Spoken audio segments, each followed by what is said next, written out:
Yeah. There's a reason why I wanted the Screw Attack Death Battle as well. They say that if you play with fire, you're going to get yourselves burned. Hell, I've even heard of fire being one of the four elements of nature in Nickelodeon's number one hit series Avatar. But Killer Instinct and Mortal Kombat, though? Those two guys are no exception. To me, anyways. So without further ado, why don't we all go on ahead, sit down in our chairs, and let me explain about why I wanted this death battle to happen. I'm Daniel Paul Moore, and I'm coming your way to tell you all why I wanted a death battle.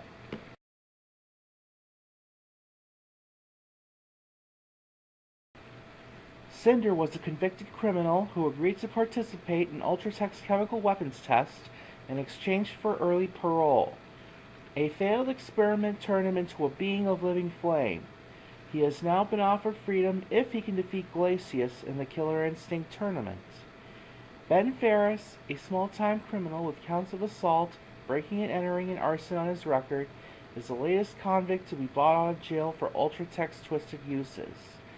His fate is to be used as a human guinea pig in the company's chemical weapon developments, and unexpected side effects leaving him consumed by fire, but somehow, much to his own horror, still alive. He is kept confined in a top security block until Ultratech decided to enter him into the tournament under the codename Cinder to defeat Glacius fairly and in full public view, his freedom providing the ultimate incentive. But that's just his old story for the old Killer Instinct games, so yeah. Allow me to tell you the 2013 version of his story. After a decorated and successful military career, Ben left the Army at age 31 to enter the lucrative world of paramilitary contracting. After all, a guy with his flawless mission completion record and skill set should be making a lot more money. Ben found himself in demand, with each successful mission leading him to the next difficult but impressive payday. Instead of engaging in off-the-books operations for his country, Ben was doing it for his crooked corporations and CEOs. This eventually landed him on Interpol's most wanted list, but thanks to what he learned clerking closely with them in the past, avoiding them was almost too simple.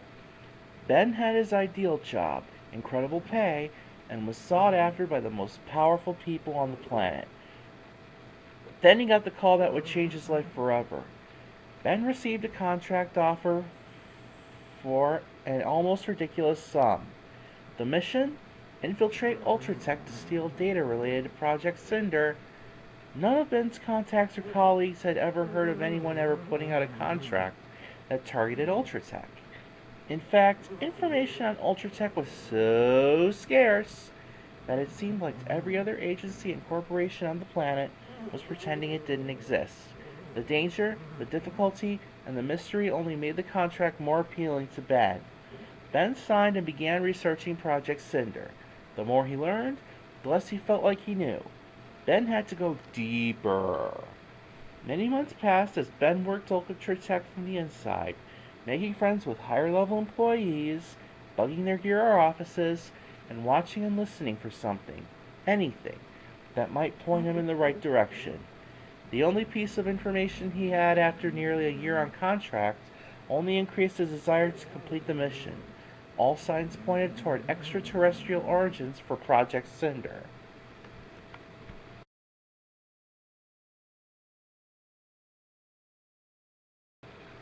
First introduced in the series as a non-playable character seen in the background of the Pit 2 arena in Mortal Kombat 2, Blaze was depicted as an elemental being from Outworld shrouded in flames.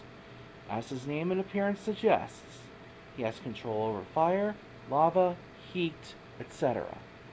In Mortal Kombat Deadly Alliance, Blaze became a playable character and gained more background information. He would later become the final boss of Mortal Kombat Armageddon. Blaze's first chronological appearance was supposedly in Mortal Kombat 2, visible only as a burning figure in the Pit 2 background. Fighting a character fans have since named Hornbuckle does not come without controversy. Dagon is described in Mortal Kombat Armageddon as being awoken centuries prematurely, due to Carl losing mental contact with Blaze because of his imprisonment guarding the last dragon egg, and mistook that for the signal to awake Dagon. Also in Blaze's Armageddon bio, Blaze is set free after the egg hatches during the events of Deception, and is unaware that Dagon has awoken prematurely.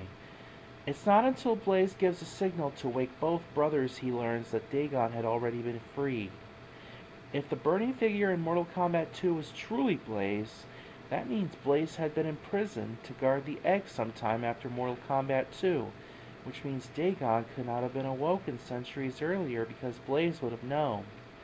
With the Black Dragon dating back to before the first Mortal Kombat, and the Red Dragon dating back beyond that, it seems the burning figure seen in Mortal Kombat 2 could not have been Blaze, since at the time, he was already guarding the egg.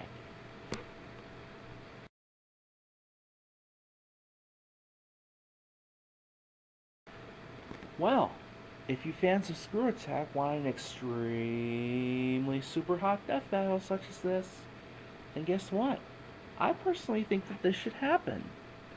I discovered that in the Nightmare vs. Guts death battle video, the animators had to use sprites of Cinder for that cause, because there were no sprites of Inferno from Soul Calibur, but that's not the case, because I prefer this to be a 3D animated death battle, like Deadpool vs. Deathstroke, which that Takahata 101 guy voiced Marvel's Merc with a mouth, Godzilla vs. Gamera, Goku vs. Superman, and so on.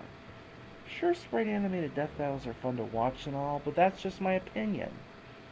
Also, for those of you who haven't wondered, I'm still going to propose an audition contest for the intro of my Why I Wanted a Death Battle segments. Be sure to tell your friends this, because your voice has to be perfect for those following words. And now, people of YouTube, Daniel Paul Moore in Why I Wanted a Death Battle. Plus, the animated intro for it has to be perfect. No errors or anything. No, oh my god, this guy sucks! Or stuff like that. I will tell you more about it later on in the next video. Anyways, this has been Daniel Paul Moore on Why I Wanted a Death Battle. So don't forget to fave, comment, share, like, and subscribe. Help keep this account safe from internet haters, rude people, and internet trolls. And as always, thanks for watching.